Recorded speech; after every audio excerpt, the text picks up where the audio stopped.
Hello guys, welcome back to another new video.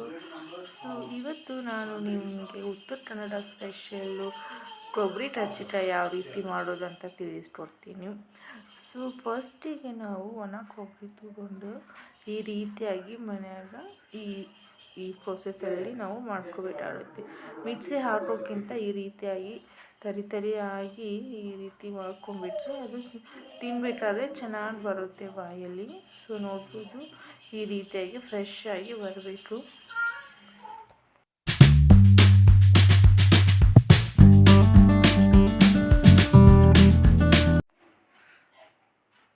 So ನೋಡ್ಬೋದು ಈ ಮಾಡೋ ಟೈಮಲ್ಲಿ ನನ್ನ ಮಗಳಿಗೆ ನಾವು 7 ಮಂತ್ ಫೋಟೋಶೂಟ್ ಮಾಡ್ತಾಯಿದ್ವಿ. ಸೊ ಅವಳು ಕೂಡ ಕಜ್ಜಿಕಾಯಿ ಮಾಡ್ತೀನಿ ಅಂತ ರೆಡಿ ಆಗಿದ್ಲು.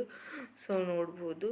ಸೊ ನೆಕ್ಸ್ಟ್ ವಿಡಿಯೋದಲ್ಲಿ ನಾನು ನನ್ನ ಮಗಳಿಗೆ ಯಾವ ರೀತಿ ಎಲ್ಲ ಶೆಫ್ದು ಫೋಟೋಶೂಟ್ ಮಾಡಿದೆ ಅಂತ ನಿಮಗೆ ತೋರಿಸ್ತೀನಿ, ಏನೆಲ್ಲ ಫೋಟೋಸ್ ತೆಗಿದ್ವಿ ಅಂತ. ಸೊ ಈಗಲೇ ಯಾರೆಲ್ಲ ನನ್ನ ಚಾನಲ್ನ ಸಬ್ಸ್ಕ್ರೈಬ್ ಮಾಡಿಲ್ಲ ಇವಾಗಲೇ ಹೋಗಿ ಸಬ್ಸ್ಕ್ರೈಬ್ ಮಾಡಿ, ಶೇರ್ ಮಾಡಿ ಮತ್ತು ಕಮೆಂಟ್ ಮಾಡಿ. ಸೊ ನೆಕ್ಸ್ಟ್ ಪ್ರೋಸೆಸ್ ಏನಂತ ಅಂದರೆ, ನಾವು ಇವಾಗ ಕೊಬ್ಬರಿ ತೊಗೊಂಡಾಯ್ತಲ್ವ, ಶುಗರ್ ತೊಗೋಬೇಕು. ಆ ಶುಗರ್ ತೊಗೊಂಡು ಜಸ್ಟ್ ನಾವು ಮಿಕ್ಸಿ ಹಾಕ್ಕೋಬೇಕಾಗುತ್ತೆ. ಸೊ ಮಿಕ್ಸಿ ಹಾಕ್ಕೊಂಡಾದ್ಮೇಲೆ ಅದನ್ನ ಮಿಕ್ಸ್ ಮಾಡ್ಕೋಬೇಕು. ಸೊ ಹಿಟ್ಟು ಮೊದಲೇ ನಾವು ಮಿಕ್ಸ್ ಮಾಡಿಕೊಂಡಿರ್ತೀವಿ. ಈ ರೀತಿ ನಾದ್ಕೊಂಡಾದ್ಮೇಲೆ ಈ ರೀತಿ ಸ್ವಲ್ಪ ಚಿಕ್ಕದು ಉಳ್ಳೆಯನ್ನು ಉದ್ದಕ್ಕೆ ನಾವು ಲಟ್ಟಿಸ್ಕೋಬೇಕಾಗುತ್ತೆ.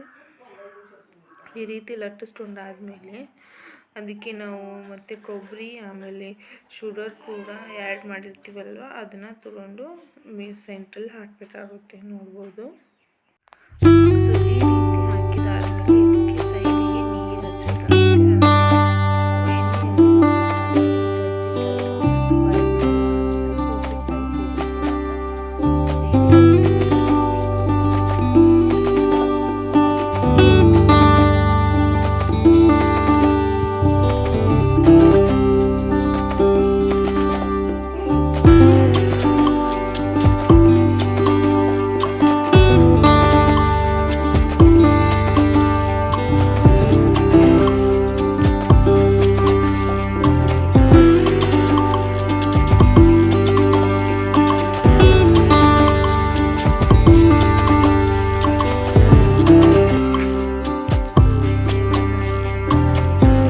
ಮಾಡ್ಕೋಬೇಕಾಗುತ್ತೆ. ಸ್ವಲ್ಪ ಗೋಲ್ಡನ್ ಕಲರ್ ಬರೋ ಹಾಗೆ ನಾವು ಫ್ರೈ ಮಾಡಿಕೊಂಡ್ರೆ ಅದು ಚೆನ್ನಾಗಿ ತಿನ್ನೋಕ್ಕೆ ಚೆನ್ನಾಗಿರುತ್ತೆ.